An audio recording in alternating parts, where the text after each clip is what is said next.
Cerita wayang hidup melegenda di tanah Jawa. Cerita ini melahirkan tokoh dengan ragam karakter yang menjadi ciri khasnya. Tokoh Semar misalnya. Pentolan Punokawan ini dianggap sebagai sosok yang bijak, pengayom umat.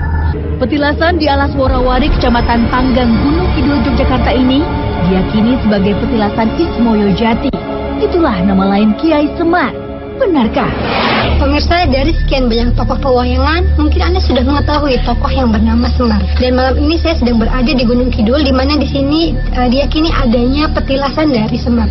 Mungkin untuk lebih lanjutnya saya akan langsung bertanya kepada Mas Bernard. Assalamualaikum. Selamat malam, Mas Bernard. Selamat malam. Mas Bernard, katanya memang benar ya di sini ada petilasan yang dikenal dengan petilasannya dari Semar. Ya. Karena katanya ada Ismoyo Jati, itu apa hubungannya sama Semar? Sebetulnya sama. Tapi Mas, memang benar ya, Semar itu tidak hanya sebuah dari tokoh pewayangan, tapi memang ada realnya gitu, Mas, bagaimana? Yang berbicara kadang batin ternyata ada. Saya juga mendengar, Mas, katanya ini petilasan ini ada cerita-cerita yang mistisnya gitu ya, Mas ya? Ya paling sering kelihatan ada macan putih, terus mungkin ular, kadang bayangan-bayangan kayak kabut-kabut gitu. Terima kasih banyak Mas Bernard atas penjelasannya. Ya.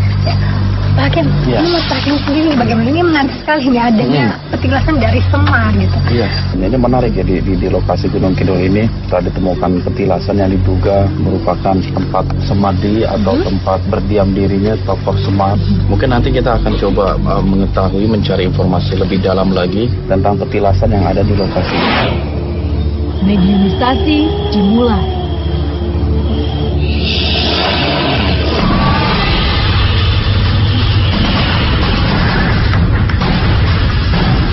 Siapa nama Anda? Anda tahu nggak dahulu Ismoyo Jati itu apa saja sih yang beliau lakukan di sini? Tidak tahu.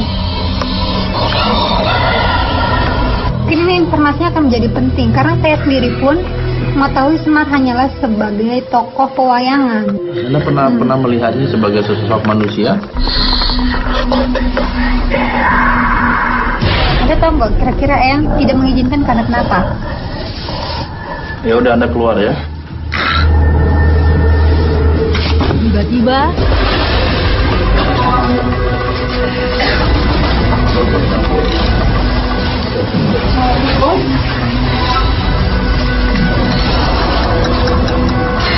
Anda ini siapa? Kamu boleh kami tahu? Saya sama Jaya. Lantas hubungan Anda dengan Semar itu apa? Saya itu salah satu yang dipercaya oleh Jati. Anda bisa menceritakan tentang Ismoyo Jati? Sedikit. Semar, bagaimana sih ceritanya bisa sampai ke tempat ini? Iya, bisa kemana saja yang dia inginkan. Anda sebelum apa? Aktivitas di tempat ini itu apa? Dia menyepi di sini. Ini wilayahnya. Tidak ada yang berani datang ke tempat ini. Karena ada yang berani ke tempat ini? Karena di sini ada kehidupan selain kalian yang mempunyai jasa. Beliau itu yang di tokoh pewayangan atau lain manusia yang memiliki nama seperti itu? Bisa bersemayam di mana saja, sama berbentuk tapi tidak bisa disentuh. Punya ilmu yang sama sekali yang tidak dimiliki oleh kalian manusia-manusia. Jadi apakah beliau punya pengikut yang selalu mengikuti beliau apabila pindah-pindah tempat? Dimanapun dia mempunyai pengikut yang banyak. Apa saja sih yang beliau berikan kepada para pengikutnya, yang beliau ajarkan? Bekerja keras, jangan lelah lelah, nikmati kelelahanmu. Hidup itu penuh perjuangan dan tantangan. Jangan kalah dengan tantangan. Kalau cerita Semar itu memang benar adanya, lalu bagaimana dengan tokoh-tokoh wayang yang lain? Apakah benar Arjuna ada atau Ada. Dan mereka sebangsa apa? Makhluk gaib? Sama. lalu setelah Ismail Jati meninggalkan tempat ini, siapa yang pertama kali menemukan petilasan beliau? Sosro Wijoyo yang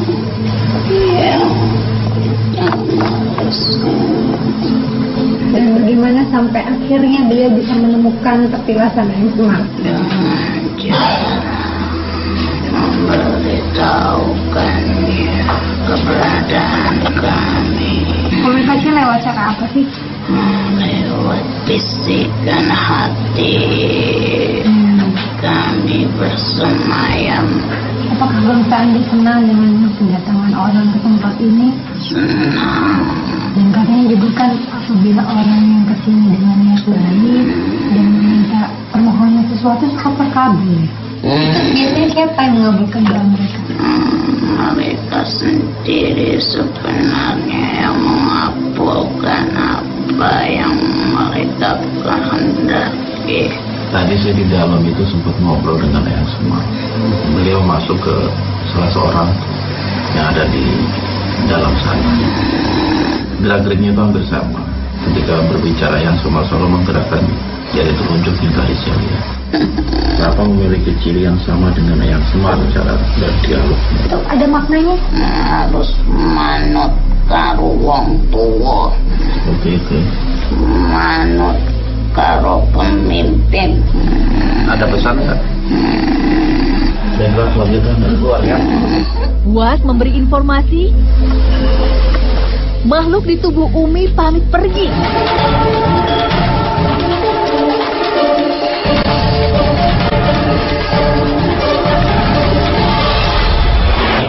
Namanya juga kita yang saya ketahui pun bahwa Eyang Semar itu adalah tokoh pewayangan. Namun sekarang kita menemukan bahwa ini adalah real, itu kita harus menanggapi seperti apa dengan hal seperti itu. Nah, hal inilah yang penting, hal penting yang harus kita lakukan untuk memfilter diri gitu. Artinya apa? Segala informasi yang kita terima dari gaib, apalagi yang bercerita tentang sejarah, jangan dijadikan sebagai standar kebenaran. Artinya apa? Gaib bisa aja bercerita apa saja. Dia bisa menceritakan alamnya, bisa menceritakan alam kita. Tetapi filter kita harus ada. Artinya kalau memang ada manusia menamakan diri Semar atau dan yang sebagainya, itu bukan sebagai konteks dia sebagai seorang yang hadir di dalam pewayangan gitu. Oleh sebab itu dialog-dialog kita, informasi yang kita terima hanya sebagai wawasan saja. Ambil poin-poin positif yang diajarkan oleh mereka. Tentu saja yang positif yang sesuai dengan ajaran Islam.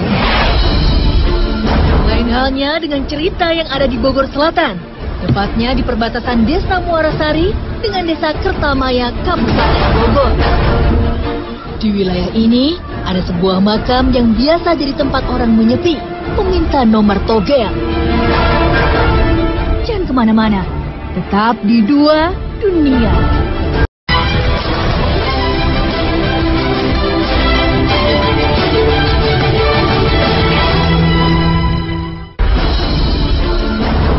Cerita ini datang dari Bogor Selatan, tepatnya perbatasan Desa Muarasari dengan Desa Kertamaya, Kabupaten Bogor. Di wilayah ini ada sebuah makam yang biasa jadi tempat orang menyepi, meminta nomor togel. Warga menyebutnya makam Mbah Rami. Tak banyak orang tahu siapa sebenarnya Mbah Rami. Yang jelas, nama ini kondang di dunia pertogelan. Kami pun penasaran. Malam ini saya sedang berada di sebuah pemakaman umum yang terletak di antara Desa Kertamaya dan Muarasari, Bogor Selatan. Di daerah ini terdapat sebuah makam yang dikenal dengan makam Mbah Rami. Ini menarik sekali nih, katanya ada makam yang sering didatangi untuk meminta nomor dan ada yang terkabul gitu. Iya, memang nggak bisa dipungkiri ya, sebuah makam yang ada di tengah-tengah masyarakat gitu, apalagi dengan banyaknya fenomena masyarakat, kemiskinan dan lain sebagainya, itu banyak orang mencari jalan pintas gitu loh, ingin kaya mendadak dengan melalui perantara bermain judi, padahal itu sangat dilarang dalam Islam. Fenomena yang menarik adalah ada sebuah makam yang dijadikan sebagai wasilah untuk mohon petunjuk agar nomor-nomor togel itu bisa keluar. Oleh sebab itu ini menarik bagi saya untuk diungkap siapa sebenarnya sosok yang dimakamkan di sana yang disebut dengan nama Mbah Rame. Dan yang lebih menarik lagi gitu, bahwa di seberang nggak jauh dari lokasi makam Mbah Rame itu ada sebuah makom ya, yang disinyalir makomnya Syekh Abdul Qohar gitu. Ini yang menarik perhatian saya, menarik untuk diungkap seperti apa. Apakah kedua makam ini mempunyai keterkaitan gitu loh. Kini saatnya mediumisasi.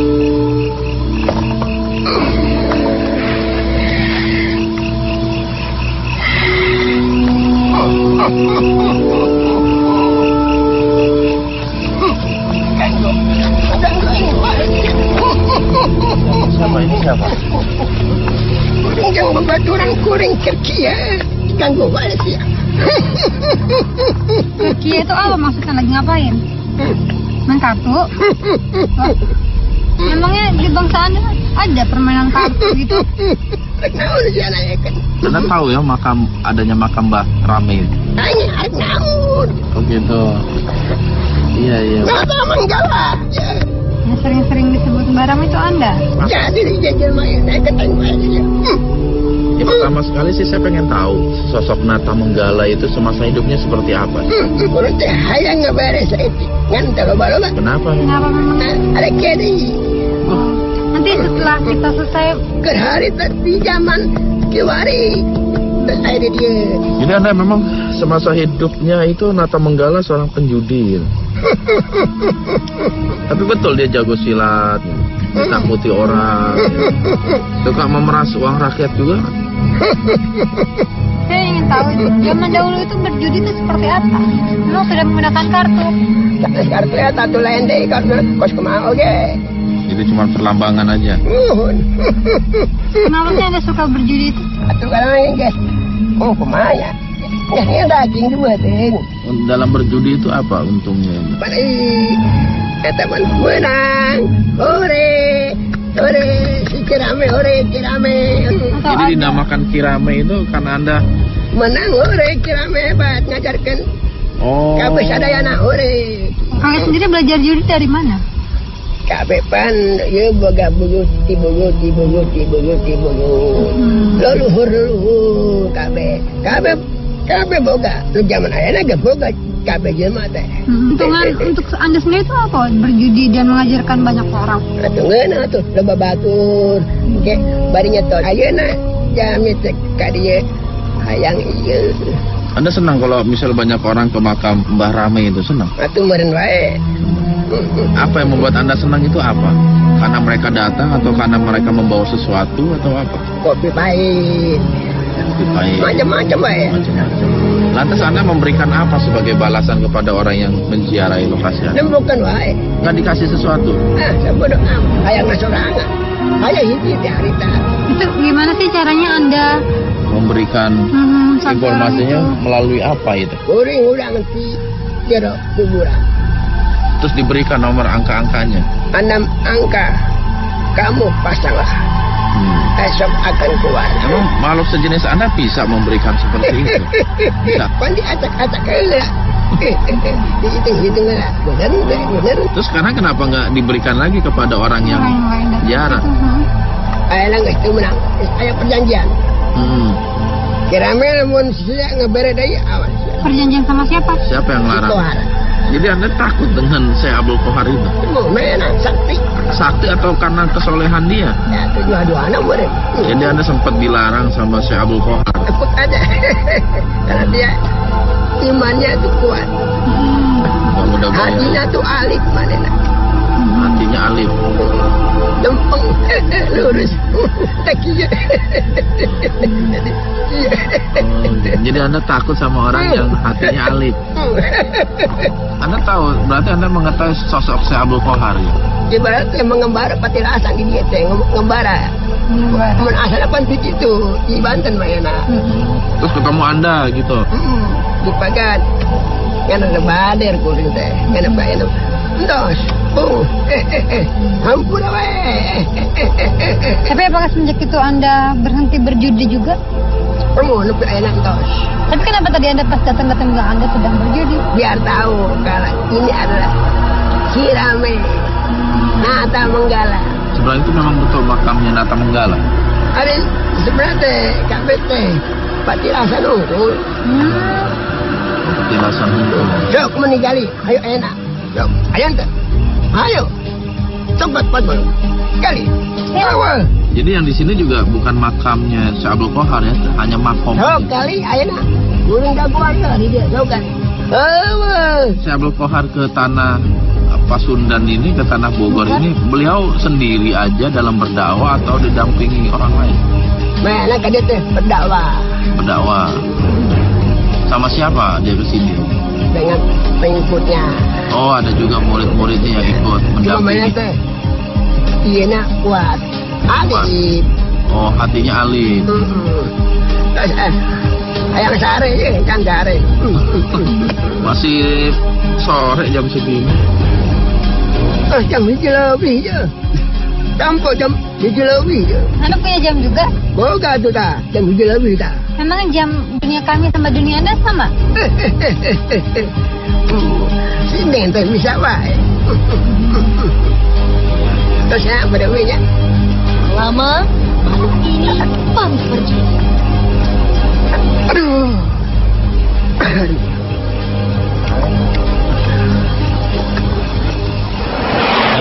Tiba-tiba, apa yang terjadi? Tetap di dua dunia.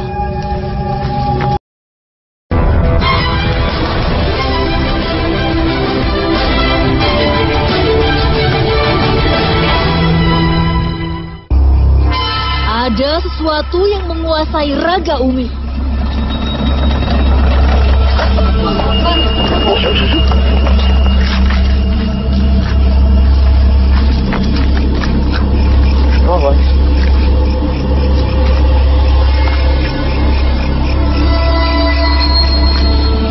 Siapa Anda?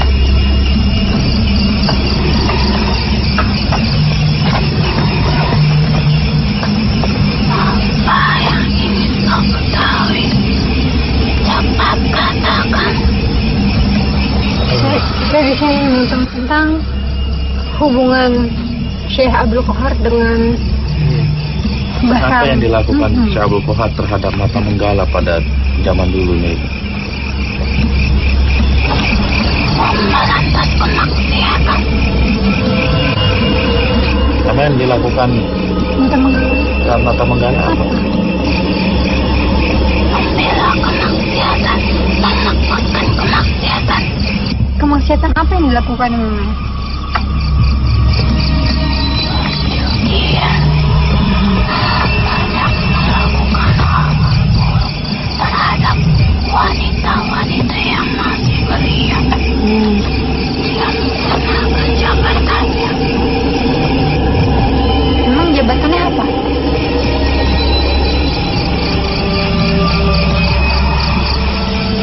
Ketua wilayah sendiri. Terus yang dilakukan Syekh Abdul Qohar apa dalam rangka untuk menarik kembali atau membadarkan Nata Menggala itu? Dia semuanya hanya melintasi daerah sini. Tapi ketika ia melintasi daerah sini, beliau banyak sekali melihat dan menyaksikan hal-hal yang tidak dihalalkan dalam agamanya. Lalu apa yang dilakukan? Beliau sangat kecewa dan menyesal. Layaknya seorang ulama memegang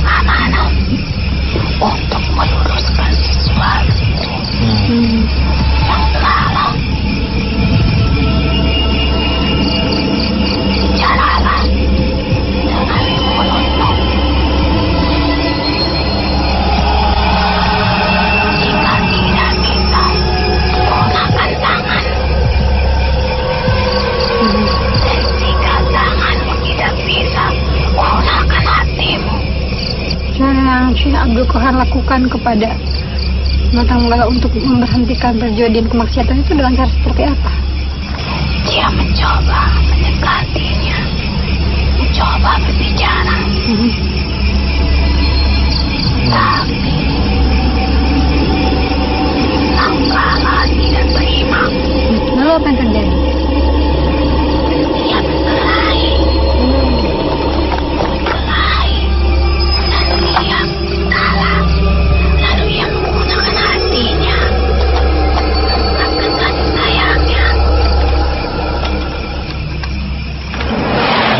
Tiba-tiba, Umi menjatuhkan diri.